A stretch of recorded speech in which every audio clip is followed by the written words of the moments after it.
नमस्कार, उत्तराखंड समाचार में आपका स्वागत है। मैं हिना जोशी छेत्री। आइए सबसे पहले नजर डालते हैं आज की सुर्खियों पर। प्रधानमंत्री नरेंद्र मोदी ने राज्य में कोरोना पॉजिटिव मिले सैनिकों के बारे में मुख्यमंत्री से फोन पर ली जानकारी। राज्य में कोरोना के बढ़ते मामलों के बीच सर्विलांस और सैंपलिंग हुई तेज। आज भी 4 जिलों में लॉकडाउन के दौरान बाजार रहे सुनसान।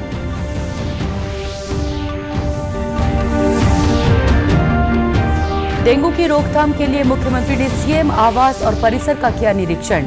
लोगों से हर रविवार 15 मिनट घर और आसपास जमा पानी हटाने की अपील। निरंजनपुर मंडी में डेंगू लार्वा मिलने पर 12 दुकानदारों पर कार्रवाई। राज्य में बारिश से जनजीवन हुआ प्रभावित। पर्वतीय जिलों में कई सड़कें बाधित। पिथौरागढ़ जिले में कल देर रात हुई भारी बारिश से हुई तबाही। 5 मकान जमींदोज। घरों और दुकानों में घुसा मलबा। और उधम सिंह नगर जिले में भी पहुंचा टिड्डी दल। रुद्रपुर और किच्छा के गांवों में फसलों पर किया हमला। प्रशासन और कृषि विभाग ने कीटनाशकों का किया छिड़काव। अब खबरें विस्तार से। प्रधानमंत्री नरेंद्र मोदी ने मुख्यमंत्री त्रिवेंद्र सिंह रावत से राज्य में कोरोना पॉजिटिव पाए गए सैनिकों के बारे में जानकारी ली। प्रधानमंत्री ने कोरोना संक्रमित हुए सैनिकों के स्वास्थ्य लाभ की कामना की। उन्होंने राज्य सरकार और सेना के अधिकारियों को आपसी समन्वय बनाते हुए सैनिकों के इलाज की व्यवस्था करने के निर्देश दिए। मुख्यमंत्री ने जानकारी दी कि सेना से लगातार संपर्क किया जा रहा है और हर जरूरी सुविधा उपलब्ध कराई जा रही है। मुख्यमंत्री ने प्रधानमंत्री को जानकारी दी कि राज्य में कोरोना पॉजिटिव मामलों में वृद्धि हुई है, लेकिन स्थिति नियंत्रण में है। प्रधानमंत्री ने बरसात के मौसम में राज्य में आपदा प्रबंधन पर भी विशेष ध्यान देने के निर्देश दिए। उन्होंने कहा कि केंद्र सरकार से आवश्यकतानुसार हर सहयोग दिया जाएगा। प्रदेश में कोविड-19 के मद्देनजर सर्विलांस और सैंपलिंग में बढ़ोतरी हुई है। राज्य के सभी जिलों में आशा और आंगनबाड़ी कार्यकर्ताओं के माध्यम से घर घर जाकर सर्विलांस कर कोरोना संक्रमितों का पता लगाया जा रहा है। विशेष रूप से सीनियर सिटीजन और गंभीर बीमारी वाले लोगों की जानकारी रखी जा रही है। अधिकांश जिलों में सर्विलांस के 2 या इससे ज्यादा राउंड हो चुके हैं। उत्तरकाशी में 4, नैनीताल, रुद्रप्रयाग, अल्मोड़ा, चमोली और टिहरी में 3-3, बागेश्वर, चंपावत, पौड़ी और उधम सिंह नगर में 2-2 बार सर्विलांस किया गया है। पिथौरागढ़, देहरादून और हरिद्वार में फिलहाल 1-1 राउंड सर्विलांस किया गया है। राज्य में सैंपलिंग में भी वृद्धि हो रही है। इस हफ्ते औसतन 2487 सैंपल हर रोज लिए गए, जबकि पिछले हफ्ते ये औसत 1660 प्रतिदिन था।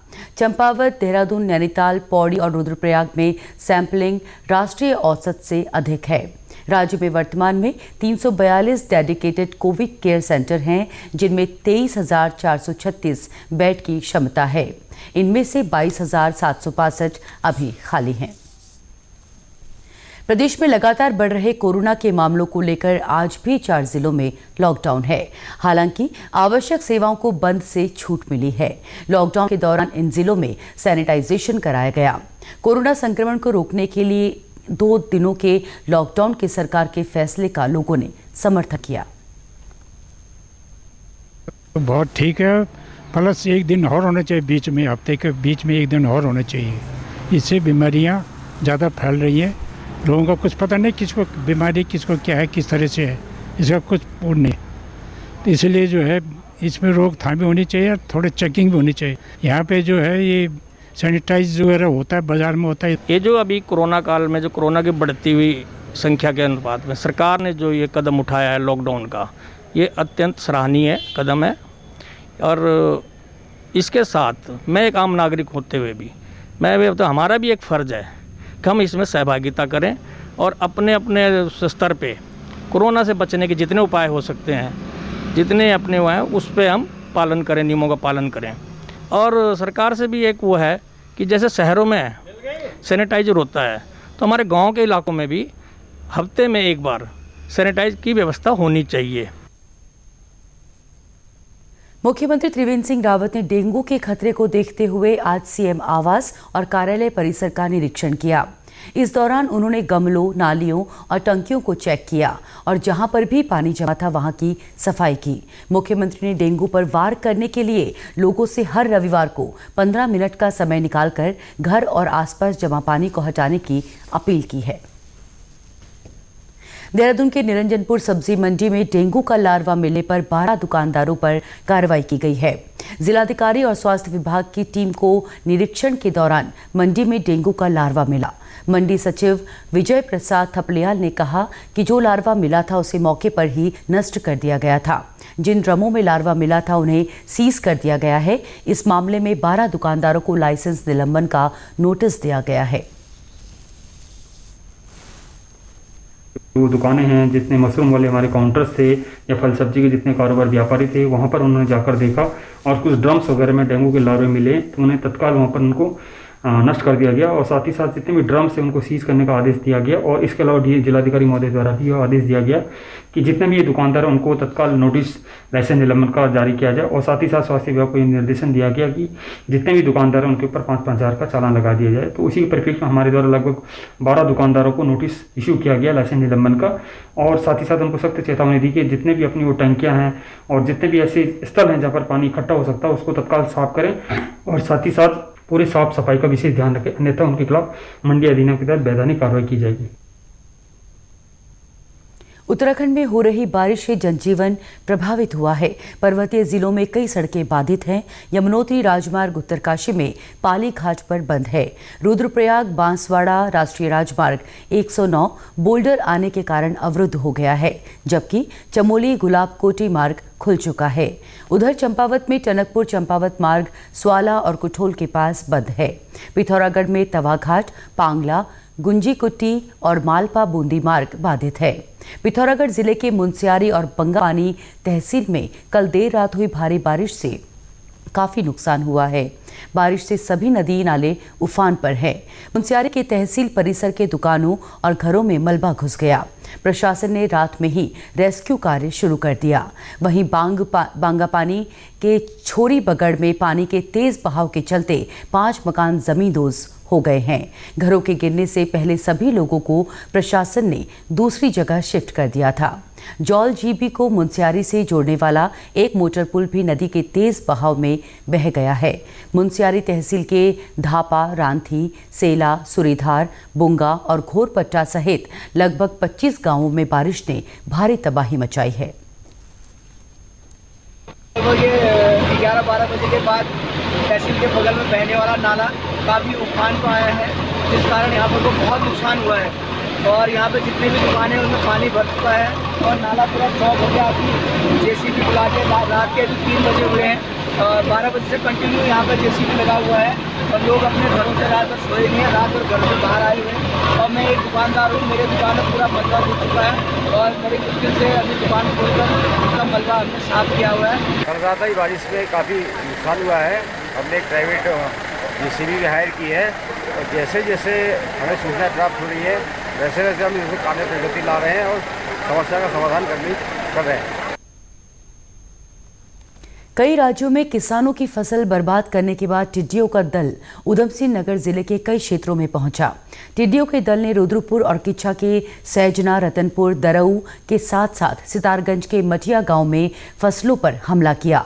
किसानों की सूचना के बाद प्रशासन और कृषि विभाग ने युद्ध स्तर पर अग्निशमन विभाग के वाहनों और छिड़काव यंत्रों से टिड्डी प्रभावित क्षेत्रों में कीटनाशकों का छिड़काव किया।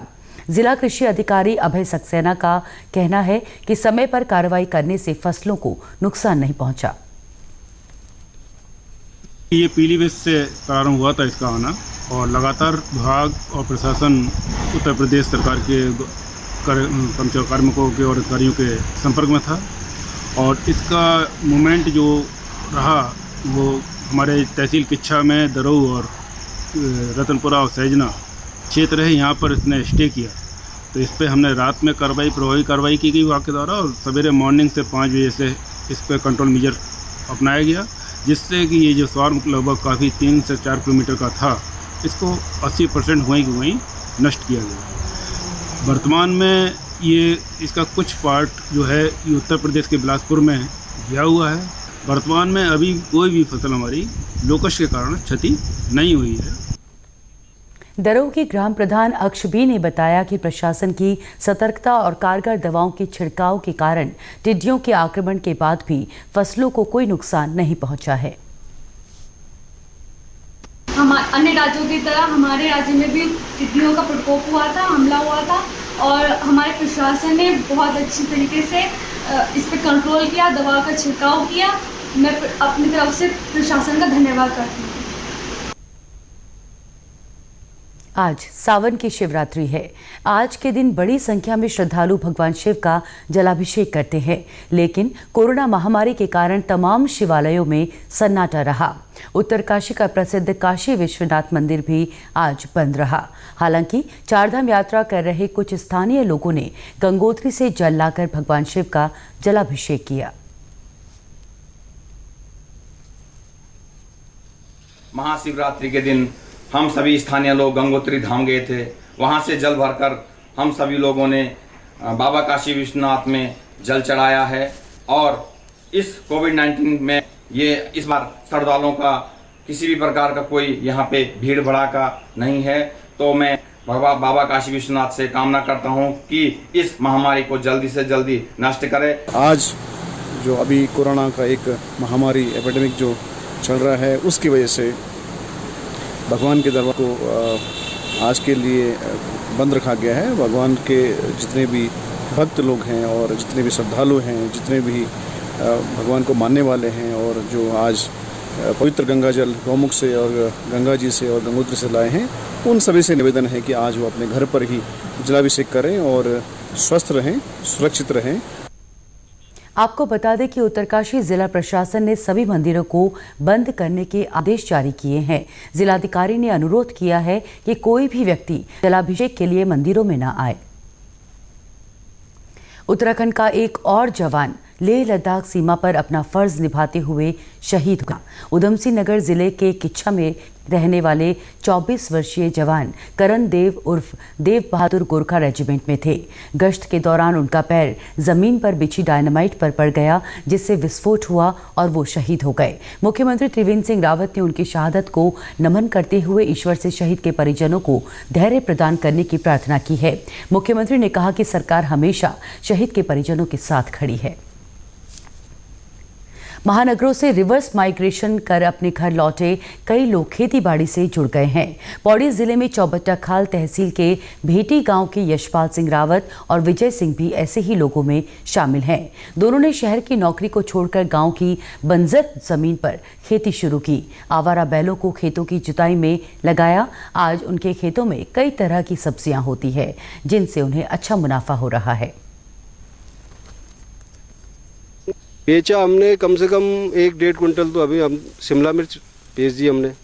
6 कुंटल हमने आलू बेचे, 1.5 कुंटल हमने ये मटर बेची और 2 कुंटल के करीब हमने फ्रांसबीन बेची है। 30-40 किलो के करीब हमने ये बैंगन बेच चुके हैं और भिंडी कम से कम 50 किलो के करीब भिंडी बेची है।